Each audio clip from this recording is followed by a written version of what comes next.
주일 예배 오신 성도님들 다시 한번 주님의 이름으로 축복하고 환영합니다. 우리가 이 자리에 모인 이유가 하나님의 말씀을 듣기 위함인 줄 믿습니다. 오늘 우리에게 하시는 하나님의 말씀을 듣고 그 말씀에 순종함으로 하나님과 동행하는 삶을 살아가는 성도님들 되시기를 주님의 이름으로 축복합니다. 오늘부터 우리는 사도 바울의 2차 전도여행의 여정을 따라가게 됩니다. 사도 바울은 바나바와 헤어지고 새로운 짝꿍인 실라와 함께 전도여행을 떠나게 됩니다. 뜨거운 마음으로 시작된 선교 여행이었는데 하나님께서 번번이 길을 막으십니다. 명백하게 하나님이 막으신다고 생각했기 때문에 사도 바울은 잠시 멈춰서서 주님이 하시는 말씀을 듣게 되죠. 그때 꿈에 한 마게도니아 사람이 나와서 이렇게 이야기합니다. 건너와서 우리를 도우라 라고 말이죠. 보통 때 같았으면 이 말이 하나님의 음성인지 아닌지 고민해 볼 법합니다. 자신의 길이 있는데 자신의 길과는 정반대의 길로 이끄는 말이었기 때문이죠. 하지만 하나님이 막으신다고 생각하고 있었기 때문에 이 길이 아니라 저 마게도냐 사람에게 가는 게 맞겠다 싶어서 사도행전은 그 길을 완전히 꺾어서 다른 길로 옮겨갑니다. 그렇게 유럽의 마게도냐 지역으로 발걸음을 옮기게 되죠. 하나님은 사도 바울이 가장 잘 쓰일 만한 자리보다 사도 바울을 가장 필요로 하는 자리로 사도 바울을 보내셨습니다. 하나님께서는 언제나 나라는 사람의 재능과 열정이 가장 잘 쓰일 적재적소의 장소에 우리를 보내시기도 하지만 때로는 우리의 재능과 열심이 아니라 도움을 요청하는 곳에 우리를 보내시기도 하신다는 것이죠. 그러니 우리가 하나님의 음성을 듣고 움직여서 쓰임받으려 하기보다 도움을 필요하는 곳에 우리가 먼저 그 자리에 서서 하나님의 부르심에 응답하는 성도님들 되시기를 주님의 이름으로 축복합니다. 오늘 본문 말씀 사도행전 16장 12절 말씀입니다. 우리 하나님의 말씀 한 목소리로 읽겠습니다. 거기서 빌립보에 이르니 이는 마게도냐 지방의 첫 성이요 또 로마의 식민지라. 아멘. 성경은 빌립보를 마게도냐의 첫 성이자 로마의 식민지라 말합니다. 식민지 하면 일단 한국 사람들은 기분이 썩 좋지 않죠. 게다가 로마의 식민지라 하면 우리 입장에서는 바로 부정적인 생각이 먼저 들 수 있는데 당대에는 이것 자체가 굉장한 자부심이었습니다. 왜냐하면 빌립보라는 땅 자체가 그 이름도 유명한 알렉산더 대왕이 정복한 다음에 그 정복의 영광을 아버지의 이름으로 붙인 곳입니다. 그러니까 빌립보가 알렉산더 대왕의 아버지의 이름을 딴 도시이기 때문에 그 당시에 살던 사람들 입장에서는 우리 도시가 왕으로부터 인정받은 도시라는 마음이 강했던 것이죠. 그리고 그 다음에는 로마의 첫 번째 황제로 등극하는 아우구스투스가 퇴역군인의 정착지로 만들어 놓았던 곳입니다. 단순히 전쟁에서 끝난 늙은 군사들을 그곳에 모아놓은 것이 아니라 아우구스투스가 갑자기 단어가 생각이 안 나네요. 첫 번째 황제로 올라가면서 있었던 다양한 그 전쟁 가운데서 승리했던 그 군인들에게 정착지로 준 곳이었던 것이죠. 그러니까 이곳 빌립보는 로마 문화의 명예와 자긍심이 서려 있는 곳이었습니다. 로마의 군사로서 이 한 사람을 황제로 만든 군인들이 그곳에 정착하여서 안락한 삶을 누리고자 하였던 것이기 때문에 매우 그곳에 있던 사람들 입장에서는 이 빌립보라는 곳에 대한 로마의 식민지라에 대한 자긍심과 자부심이 대단했던 곳이었죠. 그곳에서 예수 그리스도를 전하려는 바울의 사명은 더욱 도전적일 수밖에 없었습니다. 로마 시민의 자부심을 넘어서서 하나님 나라의 백성으로서 설득하고 그 복음에 순복시켜야 했기 때문이었던 것이죠. 그런데 이 빌립보에서 사도 바울의 사역은 처음부터 쉽지 않았습니다. 그동안 사도 바울은 항상 기본적인 사역의 포맷이 회당에 들어가서 복음을 전합니다. 복음을 전하면 어떤 사람들은 사도 바울의 이야기에 귀를 기울여서 찾아오죠. 그럼 그 사람들을 상대로 성경 공부하는 겁니다. 그렇게 성경 공부하다 보면 돌들고 찾아오는 근본주의적인 유대인들이 있습니다. 막 쫓아내요. 돌로 때립니다. 너 이렇게 죽인다고 말합니다. 그러면 도망치면 되는 거예요. 그 시간 동안 사도 바울에게 복음을 배우고 익혔던 사람들이 함께 모여서 작은 교회를 이루어가는 것, 그것이 바로 사도 바울의 전도 여행의 기본 전략 전술이었습니다. 그런데 빌립보에 왔는데 문제는 회당이 없습니다. 회당이 없다는 게 어떤 의미냐면, 회당을 구성하려면 유대인 남성 12명이 필요합니다. 성인 남성 12명만 있으면 유대인들은 회당을 건립해요. 왜냐하면 우리의 신앙을 지키기 위해서요. 그런데 회당이 없다는 얘기는 빌립보에, 사도 바울이 도착한 지역에 유대인 성인 남성 12명이 없다는 거죠. 그러면 단지 남자가 없다는 게 아니라 유대인을 찾아보기가 어렵다는 겁니다.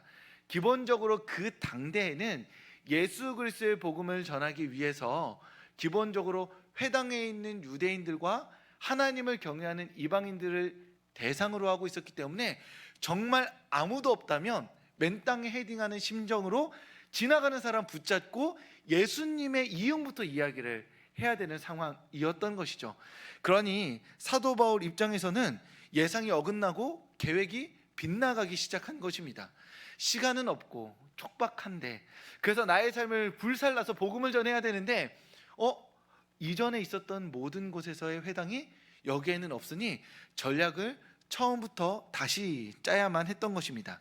분명 하나님의 뜻을 쫓아왔는데, 내가 내 삶을 모험으로 걸고 주님의 뜻을 쫓아 여기까지 왔는데 하나님께서 갑자기 다시 멈추게 하신 것입니다. 사도 바울은 이런 경험이 있죠. 자꾸 가려고 하는데 예수의 영이, 성령이 그 길을 막았던 경험이 있는 겁니다. 자기 딴에는 환상을 듣고 마게도냐의 빌립보까지 왔는데 다시 한번 길이 막히니 스스로 의심할 수밖에 없는 것이죠. 내가 하나님의 뜻을 잘못 분별했나? 혹시 회개하지 않은 죄가 있나? 내가 들은 게 정말 하나님의 음성인가? 물을 수밖에 없는 것입니다. 기도하며 세웠던 계획이었는데, 정성을 다해 준비한 길이었는데 막상 그 자리에서 가보니 길이 아니라 단단히 잠긴 문과 같을 때가 있는 것입니다. 우리의 삶을 전력 질주해서 달려왔는데, 그래서 분명 하나님께서 나를 믿어주시고 밀어주시고 끌어주신다고 믿고 그 자리까지 왔는데 막상 마지막 문턱에서 문고리를 잡고 돌리니 잠긴 문을 마주한 상황이라는 것이죠. 이렇게 모든 것이 멈춰버린 것 같은 순간에 우리는 무엇을 해야 할까요? 우리의 계획이 다 틀어진 것 같은 순간에 우리는 무엇을 할 수 있을까요? 그리고 그리스도인이라면 무엇을 해야만 하는 것일까요? 우리 하나님의 말씀 보겠습니다. 사도행전 16장 13절 말씀입니다. 우리 하나님의 말씀 한 목소리로 읽겠습니다. 안식일에 우리가 기도할 곳이 있을까 하여 문 밖 강가에 나가 거기 앉아서 모인 여자들에게 말하는데 아멘. 사도 바울은 강가로 걸음을 옮겼습니다. 성경은 기도할 곳이 있을까 하여 라고 말하죠. 계획이 무너졌습니다. 전략이 어긋났습니다. 지금 자기가 가진 것으로는 할 수 있는 게 아무것도 없습니다. 그렇게 막힌 문 가운데 나의 시간이 멈춰있는 그 순간에 사도 바울은 문 앞에 서서 문고리를 잡고 계속 돌리는 것이 아니라 자신을 기다리실지도 모르는, 하나님의 자신을 기다린다고 생각하는 그 강가로 발걸음을 옮겼던 것입니다. 하나님이 나를 만나 주실지도 모른다, 나의 멈춰선 삶이 다시 시작될지도 모른다는 그 강가, 즉 기도의 자리로 자신의 몸을 향했던 것입니다. 강가는 멈춤의 자리였습니다. 회당이 운동의 자리, 역할의 자리, 그리고 행동의 자리였다면 강가는 멈춤의 자리였던 것이죠. 숨을 고르는 자리입니다.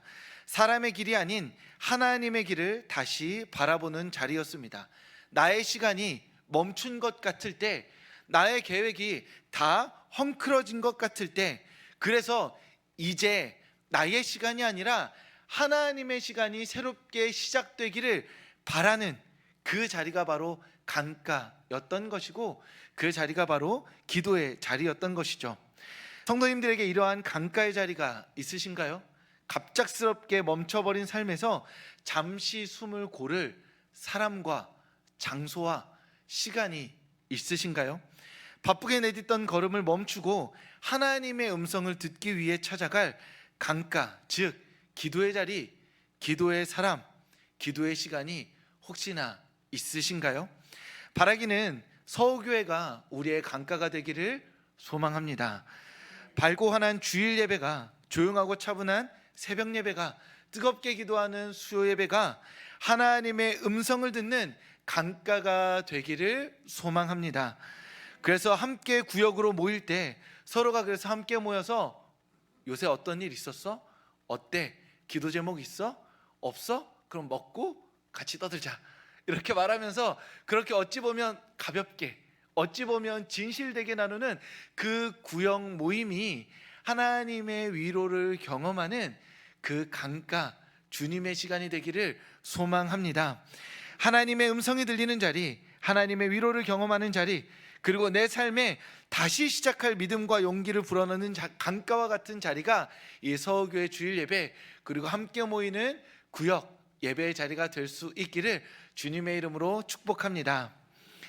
우리 사도행전 16장 14절 말씀 한 목소리로 함께 읽도록 하겠습니다. 두아디라시에 있는 자색 옷감 장사로서 하나님을 섬기는 루디아라 하는 한 여자가 말을 듣고 있을 때 바울의 말을 따르게 하신지라. 아멘. 사도 바울은 강가로 나가죠. 그곳에 하나님의 음성이 들릴까 싶어 그곳으로 나아갔던 것입니다. 그런데 하나님께서 강가로 나간 사도 바울에게 루디아라는 한 여인을 만나게 하십니다. 하나님께서 루디아를 예비해 두셨던 것이죠. 성경은 루디아를 몇 가지로 설명하고 있습니다. 자색, 옷감 장사, 그리고 여인, 하나님을 섬기는 사람이라고 말하죠. 이것들을 종합해 봤을 때 조금은 여유 있는, 재정적으로 부유한 사람으로서 자기 사업을 주체적으로 이끌고 하나님을 경외하는 이방인 정도라고 볼 수 있겠습니다. 그녀가 그날 왜 강가에 갔을까요? 우리는 알지 못합니다. 아마 안식일이니까 하나님을 경외하는 사람으로서 혹시 강가에 가면, 그 강가가 사람들이 많이 모이는 자리이겠죠. 법한 포구와도 같은 곳이라고 보면 됩니다. 그곳에 가면 혹시 나와 같이 안식일에 하나님을 예배하고자 하는 사람들이 좀 모여있지 않을까. 그러면 너도? 야 나도. 그렇게 해서 하나님을 예배하고자 그 자리에 모여 갔을지도 모르겠습니다.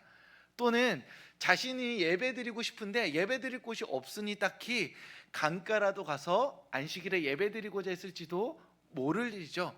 아니면 그날 그냥 강가에서 피크닉하기 위해 갔을지도 모르겠습니다.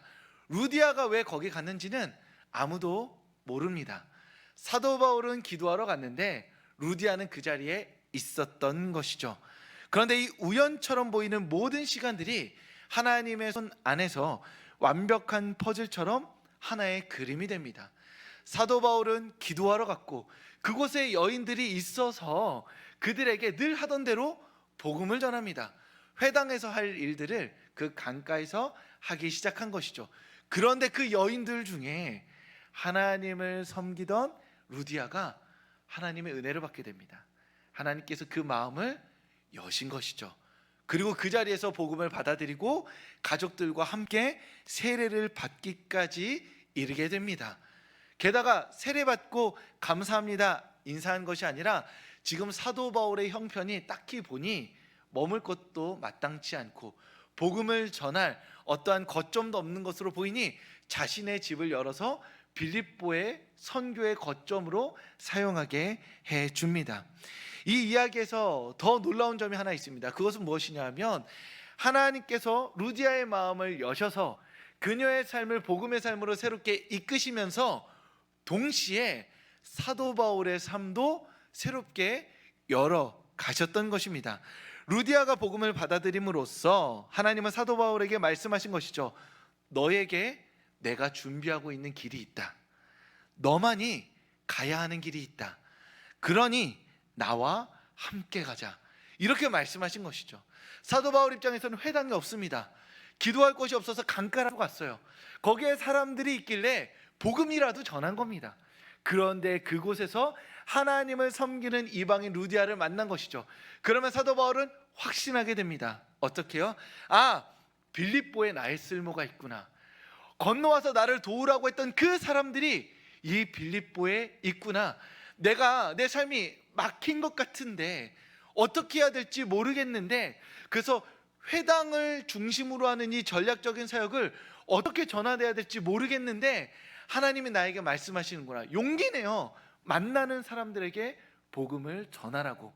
나는 여전히 쓸모가 있구나. 나의 길은 여전히 열려 있구나. 하나님께서 나를 통해 영광 받으시기를 바라고 계시는구나. 그 확신을 사도 바울이 루디아를 통해 얻게 된 것입니다. 하나님은 루디아의 삶을 살림과 동시에 사도 바울의 사역의 길을 열어주셨던 것이죠. 주일 예배 오신 성도님들, 우리가 믿는 한 가지가 있습니다. 하나님께서 우리의 삶에 일하고 계십니다. 루디아의 마음을 여셨던 것처럼 우리의 삶도 우리가 예측하지 못하는 방식으로 계속해서 열어가실 줄 믿습니다. 그러니 막힌 문 앞에서 그 문고리를 잡고 이 문이 언제 열릴까 두드리며 기다리는 것이 아니라 강가로 나와 기도의 자리로 나와 우리의 삶에 새 일을 행하실 하나님을 더 강하게 붙드는 성도님들 되실 수 있기를 주님의 이름으로 축복합니다. 우리가 기도의 자리에서 주님을 붙들 때 하나님께서 우리가 붙드는 그 손을 맞잡고 우리의 삶을 새롭게 여시며 우리의 길을 새로운 길로 인도해 나가실 줄 믿습니다. 루디아를 통해 빌립보의 선교 거점을 확보한 사도 바울은 더 적극적으로 복음을 전하기 시작합니다. 왜요? 안정적으로 도와주는 이들이 생겼으니까요. 내 편이 생겼으니까요. 마치 예비군들이 그 예비군복을 입고 혼자 버스에 탈 때는 굉장히 정상적인 군인인데 예비군들끼리 모이는 순간 갑자기 흐트러져서 저 사람이 왜 뼈가 없지? 왜 이렇게 늘어지지? 이렇게 느낌을 갖는 것처럼 이 사도 바울도 처음에 혼자 있을 때는 조금 위축되고 이곳에서 어떻게 해야 되지 생각했는데 내 편이 생기니 이제 힘을 얻게 된 것이죠. 자신 있게 복음을 선포하며 가기 시작합니다. 그런데 이 빌립보에서 우리는 마주하고 싶지 않은 복음의 진리를 마주하게 됩니다. 그것은 무엇이냐 하면 복음이 전해지는 곳에는 은혜와 함께 고난이 뒤따른다라는 것이죠. 만약 우리가 은혜를 너무나 크게 받고 있는데 고난이 찾아오지 않는다면 우리가 받는 은혜가 약간은 무언가 아직 덜 받은 은혜일 가능성이 있습니다. 언제나 은혜는 고난과 함께 따라오게 되어 있습니다. 사도 바울이 복음을 전하며 하나님의 뜻을 전하고 있을 때 사도 바울 곁에 한 여인이 등장합니다. 성경은 그 여인을 점치는 귀신 들린 여종이라고 말합니다. 성도님들, 귀신 들린 사람을 우리가 만나보지 못했어도 말만 들어도 불쾌하잖아요. 같이 있고 싶지 않습니다. 같이 있으면 무언가 귀신 들림이 옮을 것 같죠. 그런 게 사람의 기본적인 마음인데 이 여자는 귀신 들렸는데 이 귀신이 점을 잘 보는 겁니다. 굉장히 우습죠. 이 점을 잘 보는 걸 어떤 돈 많은 사업가들이 귀신같이 알고 돈 냄새를 맡고 그 여에게 들러붙은 겁니다. 그래서 몇몇 주인들이라고 불리는 사람이 그 여인을 데려다가 점치는 일을 시키는 거예요. 귀신 들릴 때마다 귀신의 에너지가 막 나올 때마다 점을 쳐서 그걸 돈을 받아서 돈을 벌고 있었던 겁니다. 어떤 사람들은 또 바보같이 그곳에 돈을 내서 자신의 미래를 점치겠다고 찾아가고 있었던 것이죠. 그렇게 로마의 식민지였던 빌립보가 영적으로 타락해 있었던 것입니다. 귀신 들린 여인을 두려워하지도 불쌍히 여기지도 않고 그 여인에게서 돈 냄새를 맡아서 지독하게 부려먹는 주인들, 그리고 그 주인들의 지독함에 화답하듯 돈을 바쳐서 자신의 미래를 찾는 이들이 너무나 많았던 것입니다. 그곳에서 예수 그리스도의 복음을 전하자 이 여인이 긴장감을 느끼고 이 여인 안에 있던 귀신이 두려움을 느끼고 그렇게 17절 말씀과 같이 졸졸 따라다니며 복음을 조롱하기 시작합니다. 우리 오늘 말씀 17절 말씀 한 목소리로 읽겠습니다. 그가 바울과 우리를 따라와 소리질러 이르되 이 사람들은 지극히 높은 구원의 길을 너희에게 전하는 자라. 아멘. 이 본문 말씀에 틀린 거 하나 없습니다. 여기에다가 사도 바울이 말했다고 해도 성경 시험 나오면은 사지선다에서 사도 바울이라고 칠 만큼 완벽한 말이죠. 하나님의 종 맞습니다. 구원의 길 맞습니다. 그런데 이게 왜 하나님을 모욕하고 조롱하는 말이 되나요? 귀신 들린 점치는 여종이 말했기 때문입니다. 복음은 그 자체로 옳게 전하는 것도 중요하지만 누가 말하느냐, 어떤 삶이 그 말을 하고 있느냐에 따라서 그 신뢰가 결정됩니다.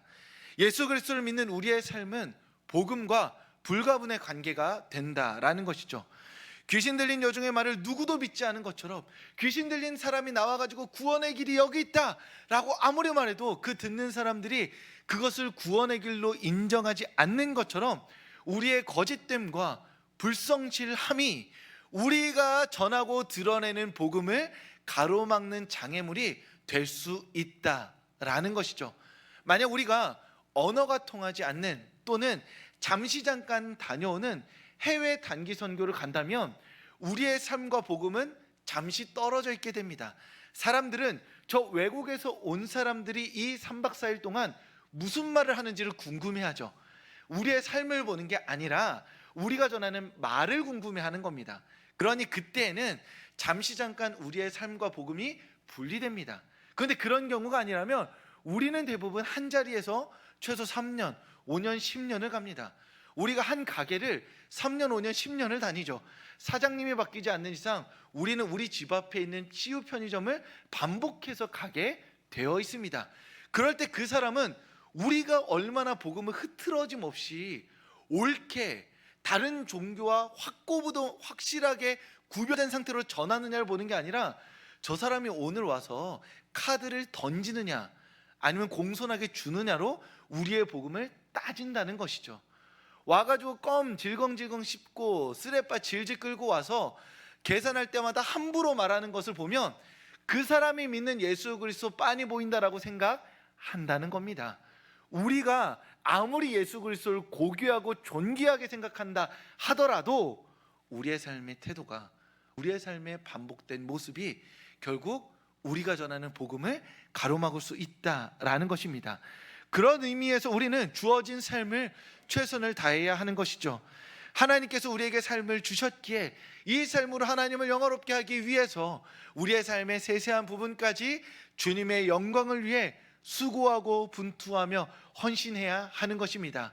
그렇게 우리의 삶을 다하여서 말 그대로 온 삶을 다하여서 하나님을 영화롭게 하기 위해 수고하고 애쓰는 성도님들 되시길 주님의 이름으로 축복합니다. 사도 바울이 이렇게 귀신 들린 여종을 쫓아내는데 만나자마자 쫓아내지 않습니다. 잠시 시간 텀을 두거든요. 왜 그럴까요? 왜 그러냐면 지금 이 여인에게 귀신을 쫓아내버리면 이 여인과 관계되어 있는 그 돈 많은 사람들, 상인들이 들고 일어날 게 뻔히 보이기 때문입니다. 그래서 사도 바울은 고민했을 겁니다. 지금 당장 이 여인을 악한 영으로부터 해방시켜줘야 되는데 해방시켜줘 버리면 지금 나는 빌립보서에서 이게 끝나버리는 겁니다. 이제 겨우 루디아와 관계를 텄고 이 관계 안에서 복음을 전하고 있는데 이 여인을 구원해야 할지 조금 더 시간을 가지고 빌립보에서 복음을 전해야 될지 고민하고 있던 찰나에 너무나 힘들게 하니 결정한 것이죠. 쫓아내버립니다.